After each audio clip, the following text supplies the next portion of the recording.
Yo, yo, yo! What's up, Podcast Season 2? Welcome back, guys, to another episode of the What's Up Podcast. Today, you guys can see that we have some new faces. So why don't we just all introduce ourselves? Hi, I'm Karl. Hi, I'm Daniel. I'm Mark. And my name's Nell. Today, we're going to be talking about a book that we all just recently read. Mm-hmm. And I think it's safe to say we all thoroughly enjoyed, right? Yeah, I'd say so. I'll say so too. This book is titled The Moon of the Crusted Snow.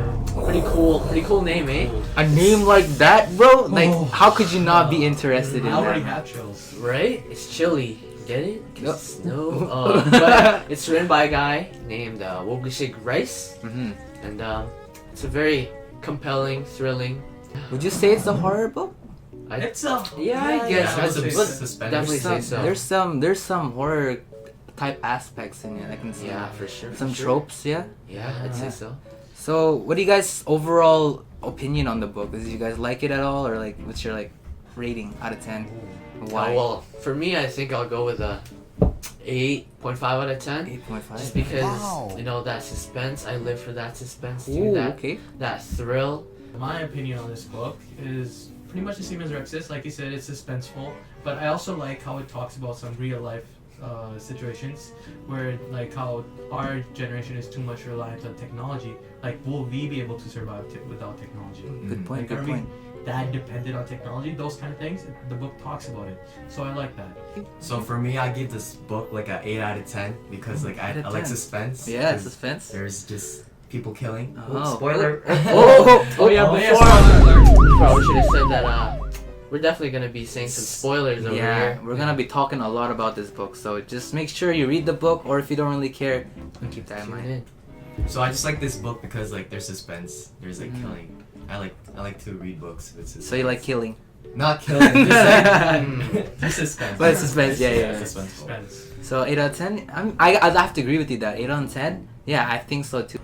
One of the reasons why I really did enjoy this book was the moral dilemmas that it came up with. Yeah. Like, if you were put in that kind of situation, what would you do? Is that ethically right? Is that wrong to do it? That's why I made you really critically think about what if you were in that situation. So 8 out of 10 is a pretty good rating for me. Really makes you think. It really does. So I got some questions for you guys based on the book.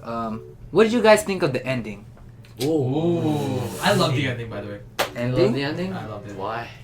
Oh, it was a cliffhanger. Like, does he die or does he not die? Oh, that's Is true. Evan dead? Like, or is he not dead? The ending was a really open ending. Yeah. That kind of ending is like really impactful in ways. It makes you think. But at the same time, it's also like it doesn't give you that satisfaction of knowing yeah. what really Yeah. happened. I didn't like the ending. Didn't you like the 'cause, ending? I didn't know what happened. Yeah. I just wanted to know the answer of what happened. So what did you think had happened at the ending? I think he survived. Survived? Yes. Oh, I okay. did too. No, I did he's too. dead. He's dead. I think Whoa, he's I dead. think He's dead. alive. They got a new papa and everything. He's Okay, dead. okay. Alright. I don't agree with that he got a new papa, bro. Like, I think he's dead. Yeah. Okay, so why do you guys think he's alive?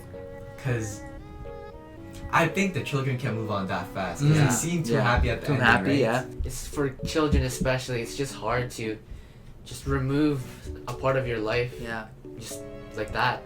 that's true. So- That's actually very true. I actually have evidence from the book that's backing up my answer. So, Okay. in the last, is it a chapter? Last chapter. Last chapter. Epilogue. We Epilogue. epilogue. Mhm. We see what's her name? Nicole. Nicole leaving stuff behind, Yeah. like the wedding dress. So I think she's like leaving behind the memories of Evan and trying to move on. Mm. So that's Yeah. what I'm Alright. thinking. That, the book was that, trying to pursue. that does make sense because like if he was still alive and they were planning to get married, why did they leave the wedding dress there? Couldn't they just use the wedding dress to get Yes. married? But that's why it was really puzzling to me. So that's Yeah. what the main evidence for me, I guess the main focal point as to why Evan's dead. But it really is up to the reader's imagination at that point. Yeah. How they see it. How How they they see see it, it, right? Yeah, yeah. Mhm. So another question that I have for you guys is cannibalism. Do you guys like eating human meat? Oh, that's not me. That ain't me. That ain't me. That ain't me. Have you ever wondered like what it tastes like or something? No, I don't I don't. want to. I mean, like you've seen like those documentaries, like they always Have say, you ever imagine how it tastes like, Josh? yeah, Yeah. but it doesn't mean I want to eat it. Sure. Like this story, like Scott, it turns out that he was actually eating people. It was to survive, right? Can you guys elaborate on that? I think it was a reasonable reason. Mm. Like if there's no more food, Mhm. if the only choice to eat was like people, then I would do it. Yeah. That's the only choice. But Mm. if there's like alternatives, like still hunt, like they could have still hunt like for food Yeah. or like scavenge for True. food, True. True. then I wouldn't eat people. That makes sense because like in that kind of situation, it's more survival is more like you want to make that the focal point. You want to survive. You want to prioritize survival. Survival, It's right? just human nature at this point. Yeah. It's like in order to survive, we resort to greed and stuff like that. We let our instincts pretty much take over, which is you can't help it. Another question that I want to ask you guys is a topic that the book brings up. It's old versus modern ways. So why don't you think the people in the book really knew how to hunt and get food, and they were only reliant on the marketplace getting their cans and technology and stuff like that?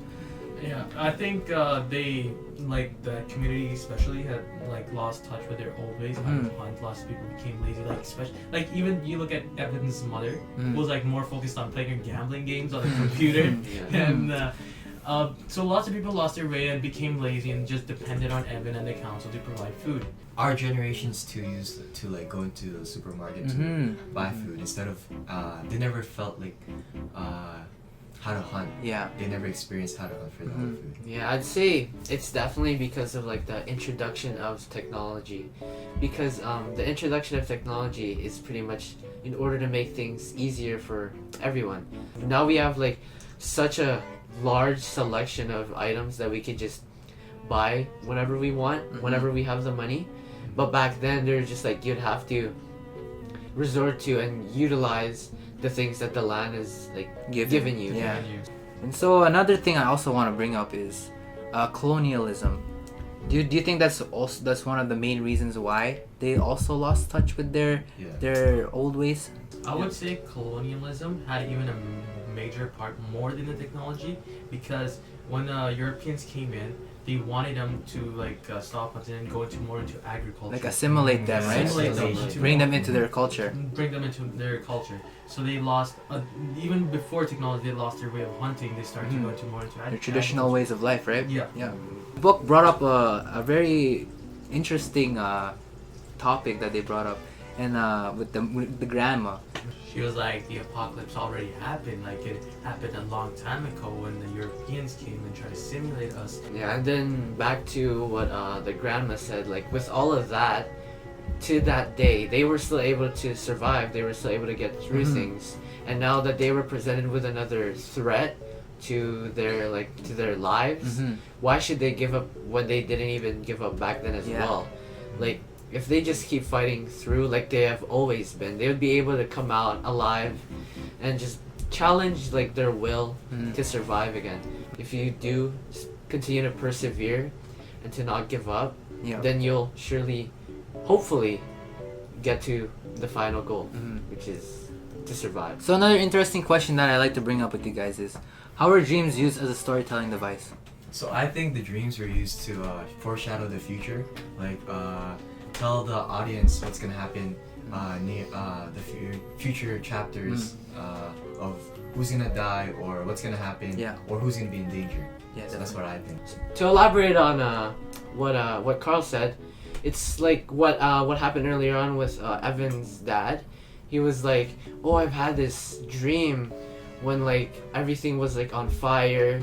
It's something like that. I pretty much like it's used as imagery to like say that there's gonna be chaos that's gonna be brewing. Yeah, definitely. It's gonna be brewing soon. And also what happened with Evan as well, like later on with when he was driving to like the council room. Yeah. And his car got stuck in the snow. Yeah. And he was able to go out, and then he made his way to the garage, but when he entered the garage, it was filled with like dead bodies. It was essentially just a morgue, which it did turn into later on in the book. So I'd say it was definitely foreshadowing. Yeah, definitely. And then another important dream was when Evan dreamt about the Wendigo, and then describing him as Scott. And then as soon as I read that part, I was like, Scott's probably eating people, which then it did foreshadow Scott eating people. He was later on. Evan found out that Scott was there were some bodies missing in the morgue, which was like foreshadowing that Scott was eating people. Yeah. Talking about Wendigos, they're freaking terrifying, bro. Mhm. Yes. Those are scary, man. Deformed mythical beings. Yes. They're like Aboriginal legends of if a man were to eat another person and become a cannibal, they would become possessed and they would become a Wendigo. Dang, I would not want to become a Wendigo. Me neither. Those are creepy. You gotta look like Daniel or something. So is there any more questions that you guys like to ask about the book at all before we end off? I think we covered a lot of the pretty much like big main questions that the book did introduce. Yeah. Yeah, those are really good questions. Yeah, I'd say So so. I don't think we have any more Yeah. questions. You did it right on the nail, I think. Yeah. It's definitely a book to recommend you guys and read it for yourselves. It's really a good read, I promise you. And if there ever was a film adaptation, you bet all of us are going to watch it. Or Yeah, definitely. So that's it for today, and that's it for the What's Up podcast. See you guys next time on the next episode of What's Up Podcast?